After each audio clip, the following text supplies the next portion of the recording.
Assalamualaikum warahmatullahi wabarakatuh. Bismillahirrahmanirrahim. Ikhwah fillah. Allah Subhanahu wa taala berfirman di dalam Al-Qur'an dalam surat Al-Ahzab ayat 21, A'udzu billahi minasyaitonir rajim.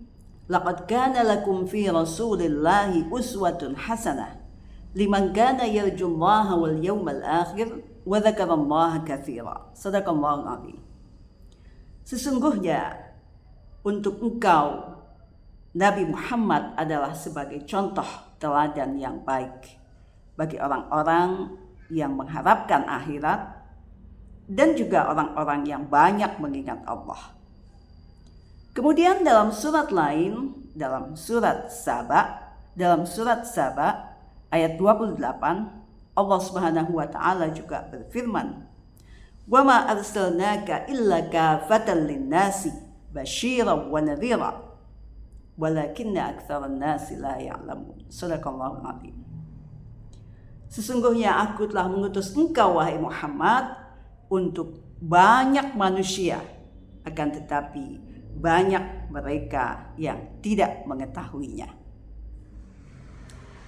Para ahli sejarah non-muslim yang menyelidiki atau mempelajari pola hidup atau kisah hidup Rasulullah SAW, mereka sangat kagum dengan kepemimpinan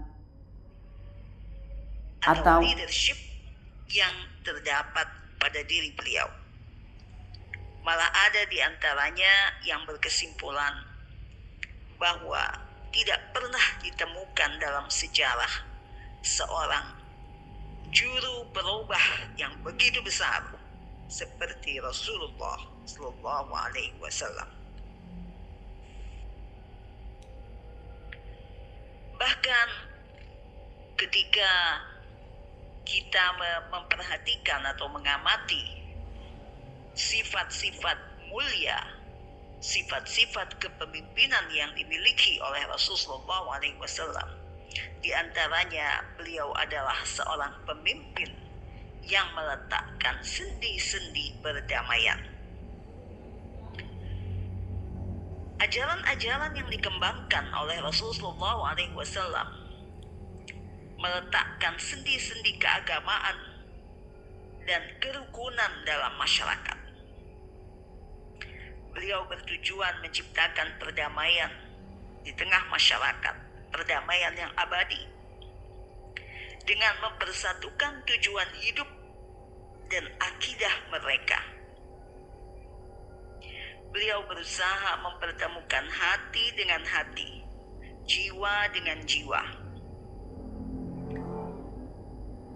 Bahkan beliau mengajarkan bahwa manusia itu berasal dari rumpun yang satu, sama-sama turunan Nabi Adam dan Siti Hawa.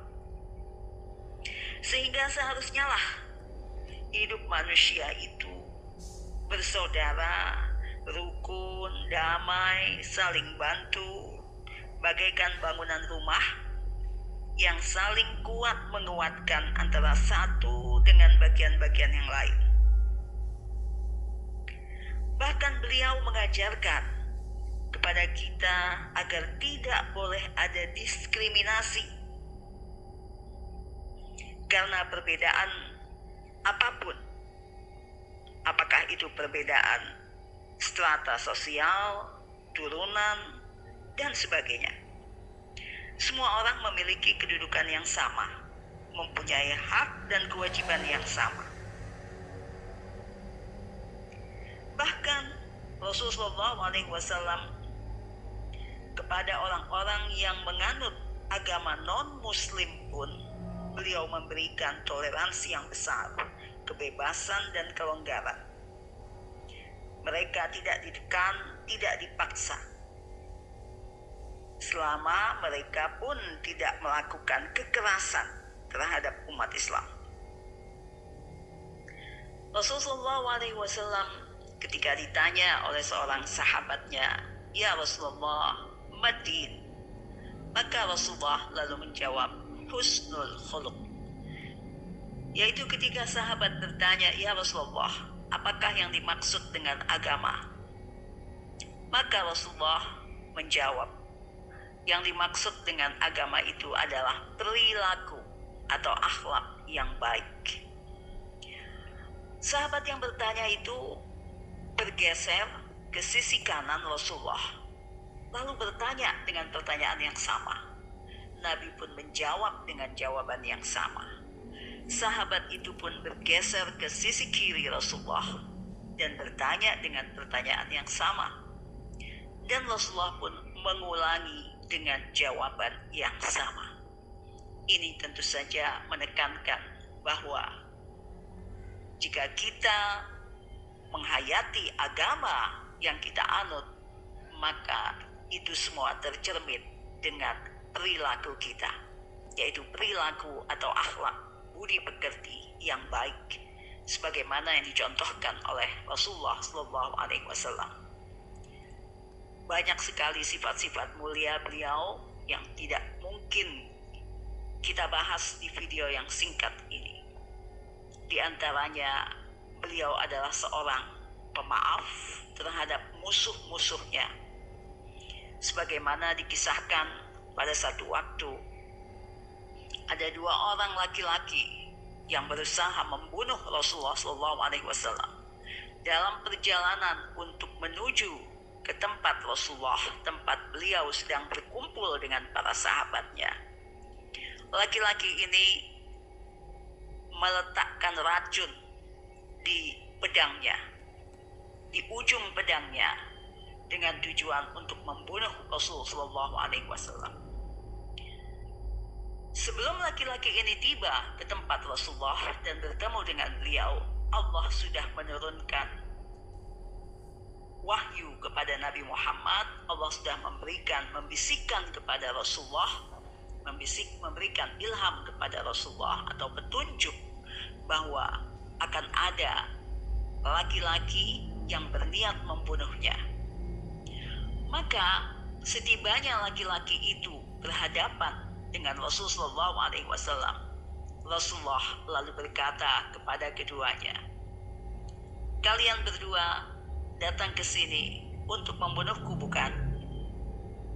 Allah sudah memberiku kabar bahwa kalian sudah meletakkan racun di ujung pedang kalian untuk membunuhku.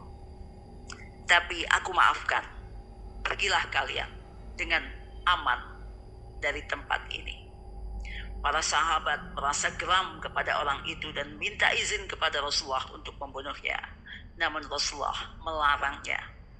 Akhirnya kedua musuh Rasulullah tersebut maju mendekati Nabi, berlutut, dan mereka pun mohon agar diterima sebagai pengikut Rasulullah, menjadi pemeluk Islam, menjadi pengikut Rasulullah SAW. Dan Rasulullah pun menerima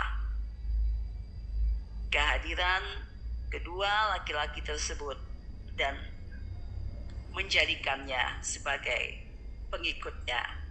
Mereka pun lalu meyakini bahwa Islam adalah agama yang benar, agama yang dibawa oleh Rasulullah SAW, dan meyakini bahwa Allah yang Esa, Allah yang menjadi Tuhannya Rasulullah SAW adalah penguasa yang tidak mungkin terbantahkan. Karena betapa kagetnya kedua musuh Islam ini tadi ketika mengetahui bahwa ternyata Rasulullah sudah mengetahui apa rencana jahat mereka sebelum kehadiran mereka ke tempat Rasulullah SAW. Dan masih banyak lagi kita temukan kisah-kisah bagaimana musuh-musuh Rasulullah yang bertekuk lutut dan akhirnya membaca syahadat, meyakini bahwa Islam adalah agama yang benar dan menjadi pengikut Nabi Muhammad SAW. Mari kita introspeksi diri kita masing-masing. Sudahkah kita mencontoh perilaku dan akhlak yang diajarkan dan dicontohkan oleh Rasulullah SAW dalam kehidupan kita sehari-hari? Hanya kita yang bisa menjawabnya. Wassalamualaikum warahmatullahi wabarakatuh.